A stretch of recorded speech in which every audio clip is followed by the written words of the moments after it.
ዛሬ ትንሽ ደቂቃ ነው ማስተምረው። ሰባት አይነት ኃይል በሉ እስቲ። ሰባት አይነት በሉ። የእግዚአብሔር ኃይል በሉ። ኃይል ማለት እግዚአብሔር ብዙ አይነት ኃይል አለ። መጽሐፍ ቅዱስ ውስጥ ብዙ ሰዎች እንግሊዘኛው ኃይል ነው የሚለው፣ ፓወር ነው የሚለው። እንግሊዘኛው ምን ይላል? እንግሊዘኛው ፓወር፣ አማርኛው ኃይል። የግሪክና የሂብሩ ትርጉም ግን ሪች ነው ቋንቋቸውና ብዙ አለው። ዛሬ ሰባቱን ኃይሎች እናያለን አጠር አድርጌ። አንድ ሰው ግን ኃይል ይቀበላል። አሜን። መበልጸግ የሚፈልግ ሰው አለ? ዘዳግም ላይ ምን ይላል የእግዚአብሔር ቃል?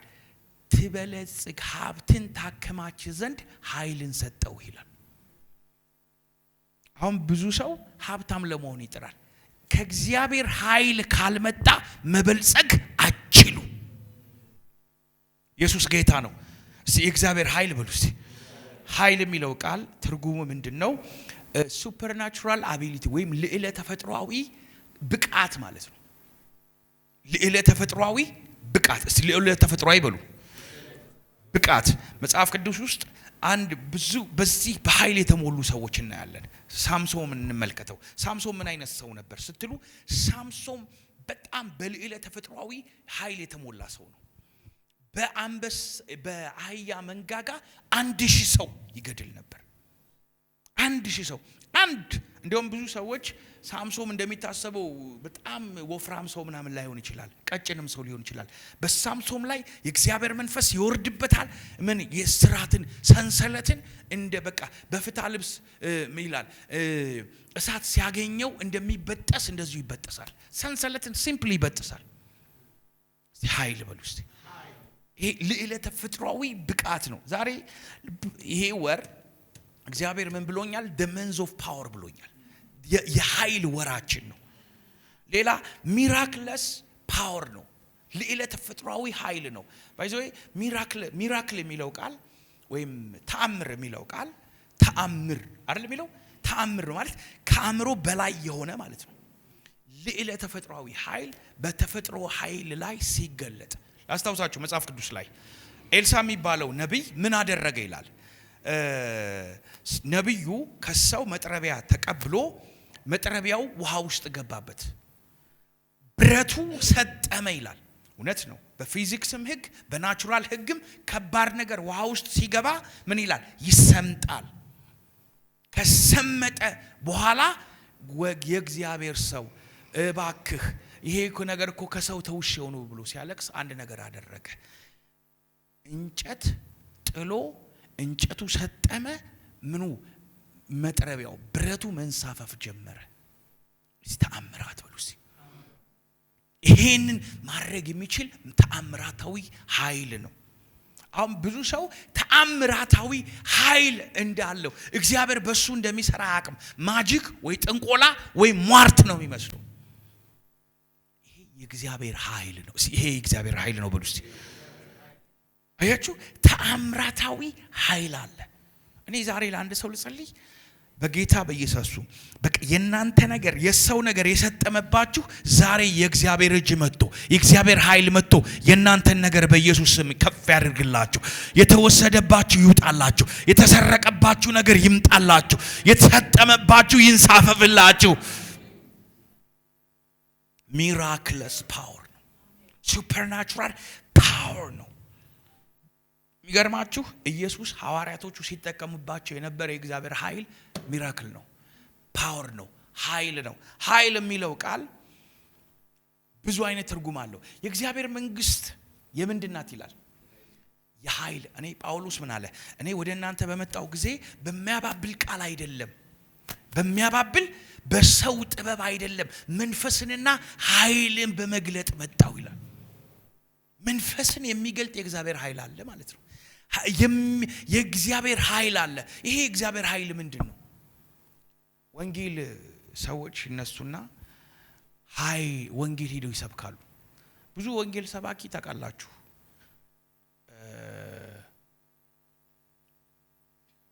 አብዛኞቹ ሁሉም አይደሉም፣ ትክክል አይደሉም ሜንታሊ። ለምን ሲባሉ ኃይል ሳይቀበሉ በሰው ቅናት ዚልና ፓሽን አምቢሽን በሰው አምቢሽን ይነሳሉ በሰው ዲዛይር ኢየሱስ ጌታ ነው ምናምን ብለው ሂደው መንገድ ላይ ይሰብካሉ ካለ ኃይል አለቃ መንፈሱ ያጣምመዋል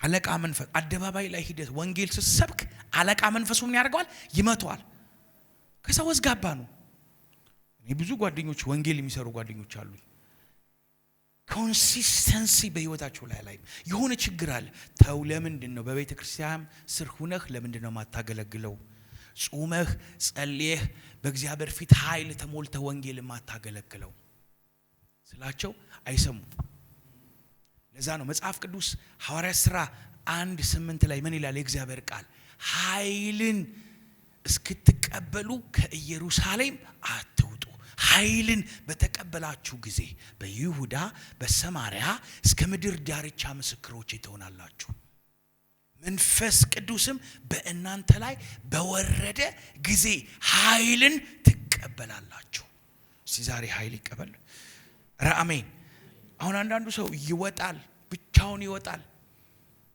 እነ ጳውሎስ እነ ሲላስ ጳውሎስና ሐዋርያት ሥራ 13 ላይ ምን እጅ ጫኑባቸው ጳውሎስና በርናባስን ለሥራይ ምን አሉ ለዩልኝ ለምን በጾሙና ሲጸልዩ ጌታን ባመለኩ ጊዜ የእግዚአብሔር ኃይል ሲመጣ ወንጌል ሲሰማ ወንጌል ስትናገር ሰዎች ይሰሙሃል ትርፋማ ትሆናለህ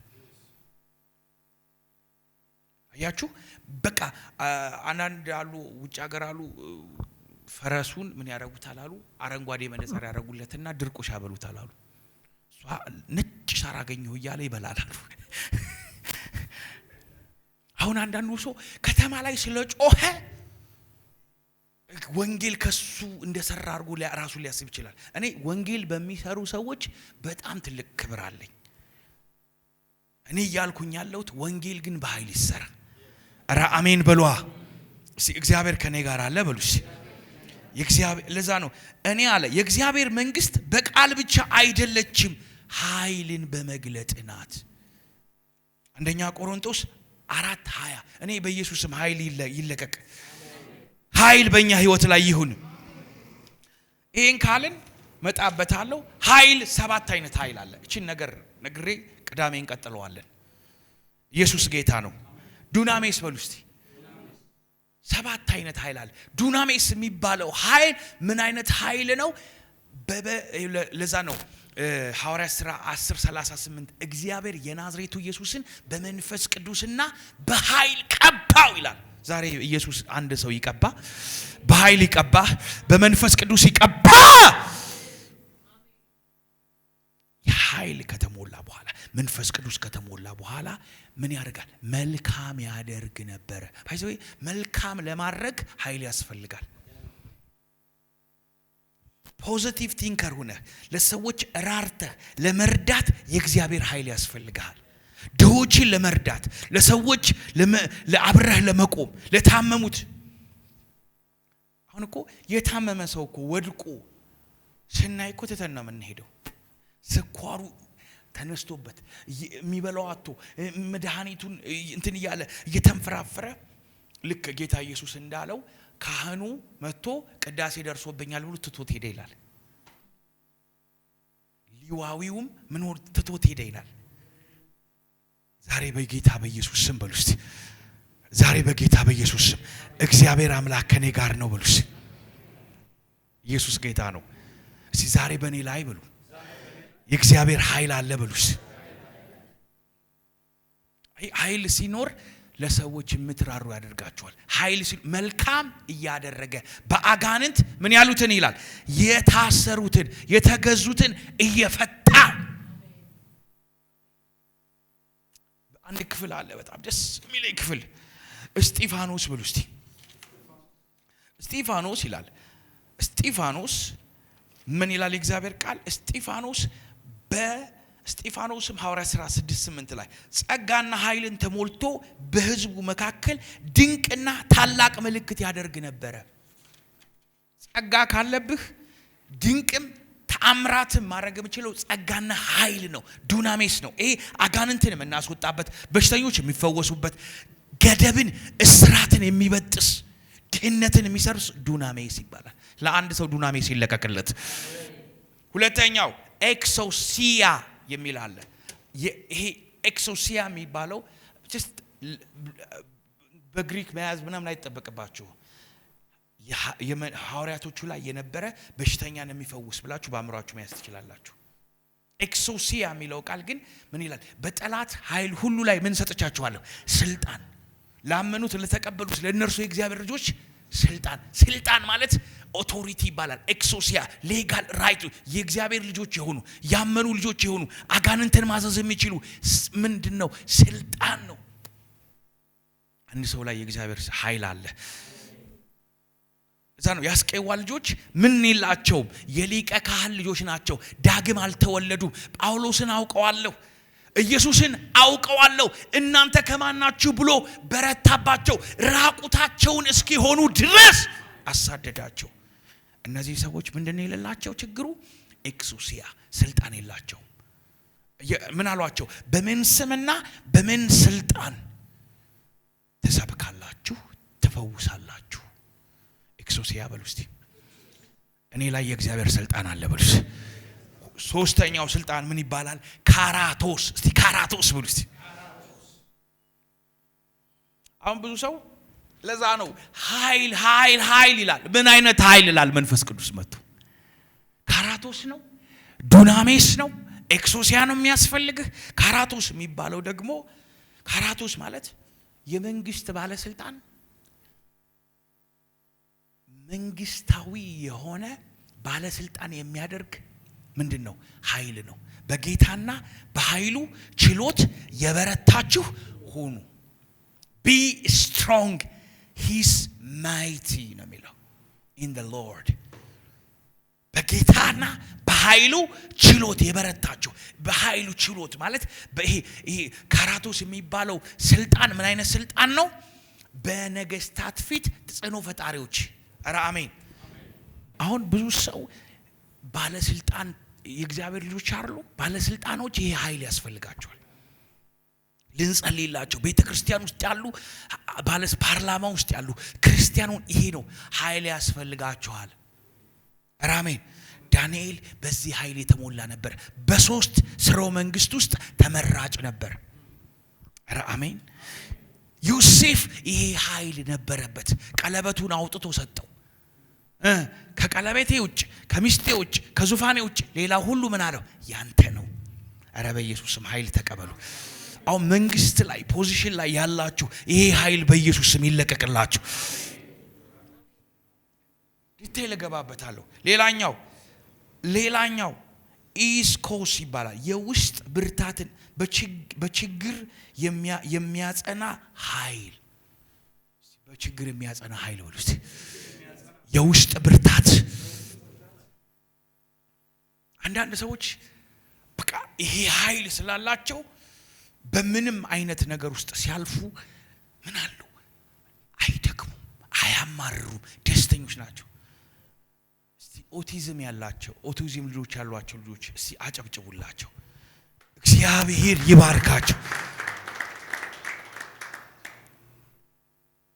አያችሁ፣ እነዚህ ሰዎች ደስተኛው ነው በልጆቻቸው ኢንጆይ ያደረጉ ጌታን ያከበሩ ጌታን ያገለግላሉ፣ አያማርሩ። ይሄ በመከራ ውስጥ ስታልፉ በችግር ውስጥ ስታልፉ እንዳትማረሩ እግዚአብሔርን ብቻ የሊሊ መዝሙር አይታችኋል። እግዚአብሔር መልካም ነው ብዬ ዘምሬያለሁ፣ መልሼ አላጥፈውም፣ ቃሌን አላበላሸውም መዝሙሬ። እቺ ሴት ልዩ የእግዚአብሔር ሴት ናት። መዝሙሮቿ የሚበላ የሚጠጣ አይደለም፣ ክብር ነው፣ አምልኮ ነው፣ እግዚአብሔርን ማየት ነው። ራሜ እኔ ወደ ጌታ የመምጣቴ ምልክትና ዋና መሰረቴ ሊሊ ጥላሁንና አዜብ ናቸው። እህቴ መታ መዝሙር ገዝታ ትከፍተዋለች። እሷ ይከፍታው እኔ አለቅሳለሁ፣ አይገባኝም፣ ግን የሆነ ነገር አለ። ኧረ በኢየሱስ ስም በሆነ ነገር ውስጥ ለሚያልፉ ሰዎች ይሄ ኃይል ያስፈልጋል። በችግር ውስጥ በመከራ ውስጥ በግራ መጋባት ውስጥ ለሚያልፉ ሰዎች ይሄ ኃይል ያስፈልጋል። ኢየሱስ ሰላሜ ነው በአጣ አይገርመኝም ብላችሁ ለመቆም የሚያስችል ኃይል አለ። በጽናት ቆሞ ነገሩን መገልበጥ የሚቻል ኃይል አለ። ኧረ አሜን። ሌላኛው ደግሞ ሜጋሊዮቴዎስ የሚባል አለ። ይሄኛውን ደግሞ እግዚአብሔር ይላል ሉቃስ 9:43 ላይ በመካከላቸው ታላቅን ነገር ባደረገ ጊዜ ለእግዚአብሔርን አመሰገኑ፣ ክብር ሰጡ ይላል። የምስጋና ኃይል ይባላል። አሁን ቅድም ሲዳሰሰን ዲዩ ፊል እግዚአብሔርን ማመስገን አላያችሁ? የምስጋና ኃይል፣ የአምልኮ ኃይል። አሜን። በቃ ተነስተህ ዘምር አለኝ። ነገሩ እኮ ተዘግቷል። ምንም ነገር እኮ የለም። ተነስተህ ግን ዘምር አለኝ። በመንፈቀ ሌሊት እነ ጳውሎስ ተነስተው እስር ቤት ውስጥ ነው በሚያስቸግር ሁኔታ ውስጥ ተነስተው እግዚአብሔርን የሚያመሰግኑበት ኃይል። ይህ ኃይል ከእናንተ ሲሄድ እግዚአብሔር አድርጎላችሁ እንኳን ማመስገን ታቆማላችሁ። ተባርካችሁ ስጦታ ተሰጥቷችሁ እግዚአብሔር ከኔ ጋር አለ ማለት እንኳን ያቅታችኋል። ይህ ኃይል ለአንድ ሰው ይለቀቅለት። እግዚአብሔርን የማመስገን ኃይል ያገኘው። ሌላኛው ስድስተኛ ኢነርጊያ ኦር ኢነርሺያ የሚል ኃይል አለ። ይሄ ደግሞ በውስጣችሁ ያለውን የእግዚአብሔርን ኃይል አፕላይ እንድታረጉበት የሚያስችል የእግዚአብሔር ኃይል ነው። አሜን። ቃሉን ሰምቶ የሚፈጽም ሰው አይደለም የሚለው። ቃሉን ለመፈጸም በህይወት ለአፋችሁ ለህይወታችሁ ታማኝ እንድትሆኑ የሚያስፈልግ የእግዚአብሔር ኃይልና ጸጋ ነው። አሜን። በጌታ በኢየሱስ ስም ኃይል ተቀበሉ። ሌላኛው ደግሞ አርኬ የሚል ኃይል አለ። አርኬ ማለት እግዚአብሔር ነገርን ሲፈጥር የፍጥረት ኃይል አባትነት ሁሉ በሚሰየምበት በአብ ሁሉ ፊት በረካካለሁ ይላል። ይሄኛው ይሄ ኢስኮስ የሚባለው ነው። ይሄኛው ግን እግዚአብሔር ነገርን ዓለማትን የፈጠረበት ኃይል ነው። የኃይል ሁሉ ምንጭ ነው።